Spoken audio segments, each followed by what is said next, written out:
ஆண்டவருடைய நாமம் மகிம்படுவதாக. உங்கள் யாவருக்கும் ஆண்டவராக இயேசு கிறிஸ்துவின் நாமத்தினாலே, என் ஆண்டவராக இயேசுவின் நாமத்தினால வாழ்த்துகிறேன். கர்த்தர் நல்லவரா இருக்கிறார். இந்த நாளுக்கு கூட அருமையானவர்களே, நல்ல அருமையான சப்ஜெக்ட் அல்லது கண்டினியூஸாக இயேசு கிறிஸ்து உலகத்துல பிறந்தாரா, வந்தாரா, அனுப்பப்பட்டாரா என்ற கேள்வியோடு கூட வேதத்தை நாம் தியானித்துக் கொண்டு வருகிறோம்.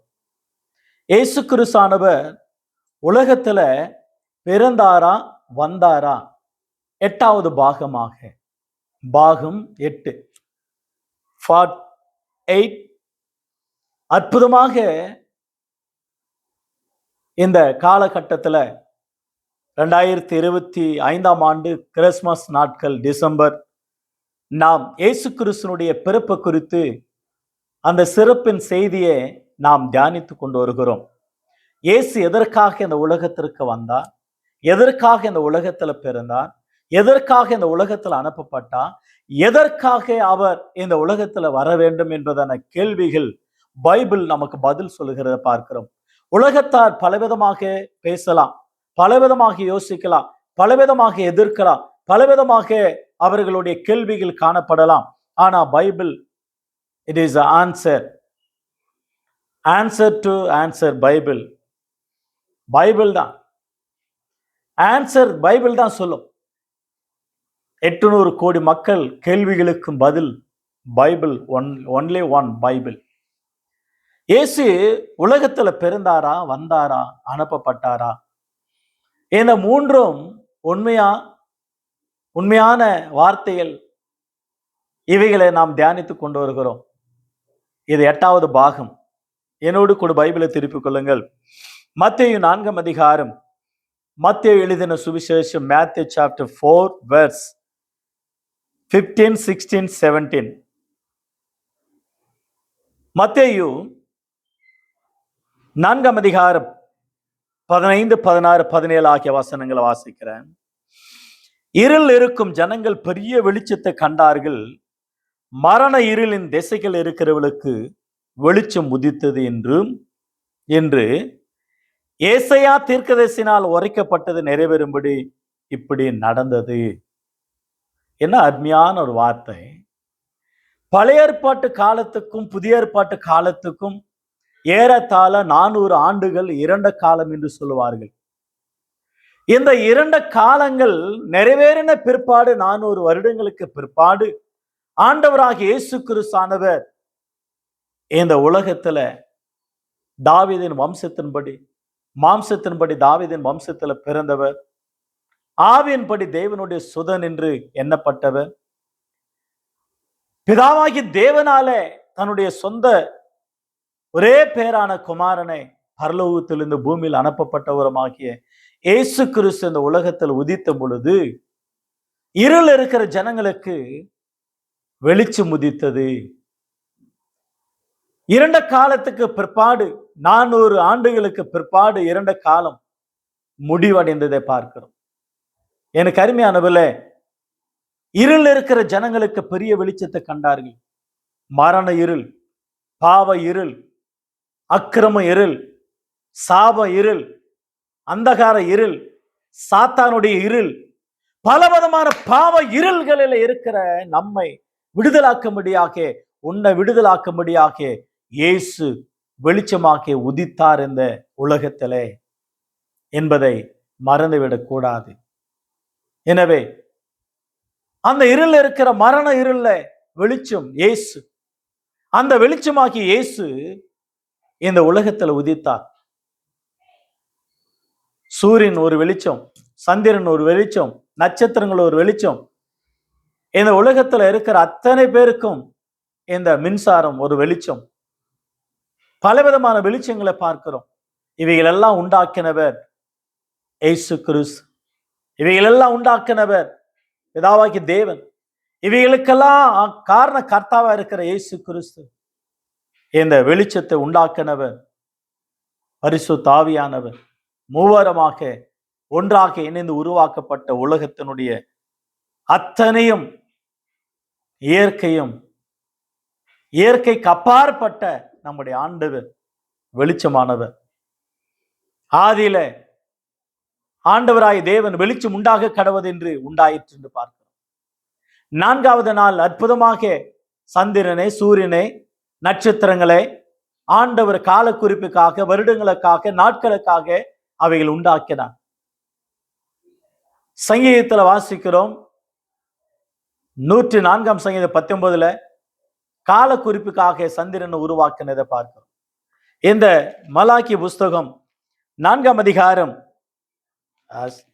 அற்புதமான ஒரு வார்த்தை.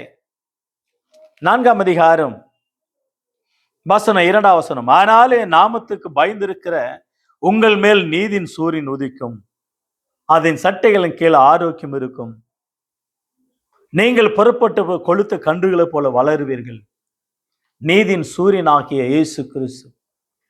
சங்கீதத்தில் வாசிக்கிறோம், கர்த்தர் கேடகமும் சூரியனுமாய் இருக்கிறார். வெளிப்படுத்தல் விசேஷத்தில் வாசிக்கிறோம், ஆட்டுக்குட்டியானவரே வெளிச்சமா இருப்பார். பரலோகத்துல சந்திரன் இல்லை, சூரியன் இல்லை, நட்சத்திரங்கள் இல்லை, ஆட்டுக்குட்டியானவரே வெளிச்சமா இருப்பார். அந்த வெளிச்சத்தின் தேவன் இருளை போக்கி, பாவ இருளை போக்கி வெளிச்சத்தை கொடுக்க இந்த உலகத்தில் வந்தார். எப்படிப்பட்ட இருள் என்றால் மரண இருள் திசைகள், மரண இருள். நம்முடைய வாழ்க்கையில மரண இருள கடந்த நம்மை விடுதலாக்க முடிய வந்தார். ஏசாயா 9 அதிகாரம் 1, 2 ஆகிய வசனங்களை வாசிக்கிற கவனிங்கள். Isaiah chapter 9 verse 1 and 2. ஆகிலும் அவர் செபுலோன் நாட்டையும் நப்தாலி நாட்டையும் இடுக்கமாய் ஏனப்படுத்தின முந்தின காலத்தில் இருந்தது போல அது இருண்டு இருப்பதில்லை. ஏனென்றால் அவர் கடற்கரை அருகிலும் யோர்தான் நதியோரத்திலும் உள்ள புறஜாதிகளுடைய கலிலேயாவாகிய அத்தேசத்தை பிற்காலத்துல மகிமைப்படுத்துவார். இருள நடக்கிற ஜனங்கள் பெரிய வெளிச்சத்தை கண்டார்கள். மரண இருளின் தேசத்தில் குடியிருக்கிறவர்கள் மேல் வெளிச்சம் பிரகாசித்தது. அற்புதமான ஒரு வார்த்தை. ஆண்டவர் இருளை போக்கி வெளிச்சத்தை கொடுக்க வந்தார். இருள விலைக்கு வெளிச்சத்தின் வழியை காட்ட வந்தார். இருள மனுஷனுக்கு வெளிச்சம் இல்லாவிட்டால் தான் எங்க நடக்கிறான் என்று அவன் அறியாது இருக்கிறதை நாம் பார்க்கிறோம். அந்த மரண இருள் இருக்கிறவர்களுக்கு வெளிச்சம் தரும்படியாக இயேசு இந்த உலகத்தில் வந்தார். அந்த இயேசு இன்றைக்கு நம்ம பார்த்து சொல்லுகிற ஒரு வார்த்தை, 2 காலம், பாவ இருள் காலம். எபேசியர் 5 அதிகாரம் 14 வசனம். ஆதலால் தூங்குகிற நீ விழுத்து மரித்தோரை விட்டு எழுந்திரு, அப்பொழுது கிறிஸ்து உன்னை பிரகாசிப்பார் என்று சொல்லி இருக்கிறாரே. ஏசாயா 60 அதிகாரம் 1, 2 வாசிக்கிறோம். எழும்பி பிரகாசி, உன் ஒளி வந்தது, கர்த்தருடைய மகிமை உன்மேல் உதித்தது. ஏசாயா புஸ்தகம் 58 அதிகாரம் 8 வசனத்துல ஆண்டவர் உனக்கு வெளிச்சமா இருக்கிறார், உன் துக்க நாட்கள் முடிந்து போகும். ஏசாயா 60 அதிகாரம் 20 வசனத்துல 19 வசனத்துல உன் துக்க நாட்கள் முடிந்து போகும், உன் இருள் வெளிச்சமாகும், கர்த்தர் உன் மேல உதிப்பார் என்று சொல்லப்படும். கர்த்தர் நம்ம மேல உதிப்பார். யோவான் 8 அதிகாரம் வசனம் 12 வசனத்துல மறுபடியும் இயேசு ஜனங்களை நோக்கி, நான் உலகத்துக்கு ஒளியா இருக்கிறேன், என்னை பின்பற்றுகிறவன் இருளில நடவாமல் ஜீவ ஒளியை அடைந்திருப்பான் என்றார்.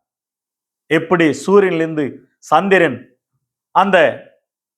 அந்த வெளிச்சத்தை இழுத்து அது இரவுல வெளிச்சம் கொடுக்கிறதோ சந்திரன், வண்ணமாக பிதாவாகி தேவனிடத்திலிருந்து, இயேசு கிறிஸ்துவினிடத்திலிருந்து நாம் ஒவ்வொரு நாளும் மொபைல் போனுக்கு சார்ஜ் போடுற வண்ணமாக அவரிடத்திலிருந்து அந்த வெளிச்சத்தை, அந்த பரிசுத்தத்தை, அந்த கிருபைகளை, அந்த நன்மைகளை, அந்த பிளஸ்ஸிங்கை நாம் ஒவ்வொரு நாளும் அதை பெற்றுக்கொண்டு நாம் பிரகாசிக்கும்படியாக ஆண்டவர் விரும்புகிறத நாம் பார்க்கிறோம்.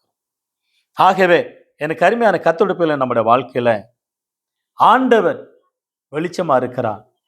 அவருடைய வசனம் வெளிச்சம், பரிசுத்த ஆவியானவர் வெளிச்சம், அவருடைய பிரசன்னம் வெளிச்சம், அவருடைய மகிமை வெளிச்சம். ஆண்டவராகிய இயேசு உன் மேல உதிப்பார், பிரகாசிப்பார் உன் மேல. அந்த இயேசு உன்னோடு கூட இருக்கு. ஆகவே மரண இருள் பள்ளத்தாக்கிலே நான் நடந்தாலும் பொல்லாப்புக்கு பயப்படு. தேவரே என் கூட இருக்கிறேன். என் விளக்கை ஏற்றுவீராக. கர்த்தர் என் விளக்கை ஏற்றுவார். சங்கீதத்துல வாசிக்கிறோம் இல்லையா? 18ஆம் சங்கீதத்துல அற்புதமாக தாவீதானவர் ஜெபிக்கிறத நாம் பார்க்கிறோம். 18ஆம் சங்கீதம் 28ஆம் வசனம், தேவரீர் என் விளக்கை ஏற்றுவேன், என் தேவனாகிய கர்த்தர் என் இருளை வெளிச்சமாக்குவார். அந்த தேவன் நம்முடைய வெளிச்சமா இருக்கிறார். அந்த வெளிச்சத்துல நடப்போம். ஆண்டவர் நமக்கு உதவி செய்வாராக. ஆண்டவருடைய நாமம் மையப்படட்டும். இது 8வது பாகம். ஆண்டவர் கர்த்தர் சுத்தமானால் இன்னொரு பாகத்துல சந்திக்க கர்த்தர் உதவி செய்வார். God bless you all. God bless you.